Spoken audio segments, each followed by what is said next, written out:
પત્રકાર પરિષદ યોજવામાં આવી છે, શા કારણથી આવી?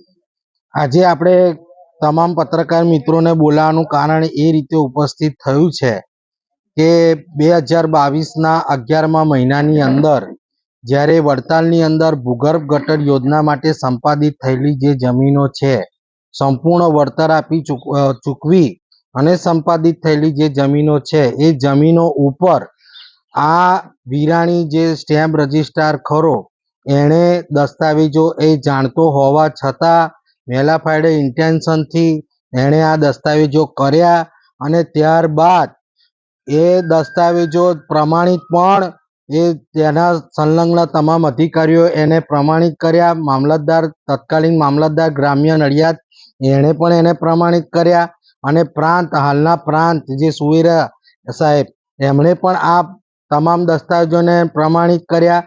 એ બાબતનું આપણે રજૂઆત કરીએ છીએ મહેરબાન કલેક્ટરશ્રીને 2022થી કે સાહેબ આ ગેરકાયદેસર રીતે આ દસ્તાવેજો થઈ રહ્યા છે અને આ એનું વેચાણ થઈ રહ્યું છે સરકારી જમીનોનું, પણ આ અવારનવાર રજૂઆત કરવા છતાં એની અંદર આપણને કંઈ પણ ન્યાય મળતો નથી. એના માટે આજે આ જરૂર પડેલી છે. સરપંચ, કેટલી જમીન છે, કેટલી વખત આ જમીન ઉપર દસ્તાવેજ થાય? કુલ 300 ગુઠા જમીન છે. એની અંદર અત્યાર સુધી 5 વાર દસ્તાવેજ થઈ ચૂક્યા છે. 5 દસ્તાવેજ સરકારી અધિકારીઓ અંદર મિલીભગત કેવું તમારું? હા, એ મિલીભગત એવી રીતે છે કે એનું જે બીજા હકની અંદર ગટર બોર્ડ લખેલું છે જેની આ સ્ટેમ્પ ડ્યુટી રજિસ્ટર એમ કહેવા માંગે છે કે એ બીજા હકમાં.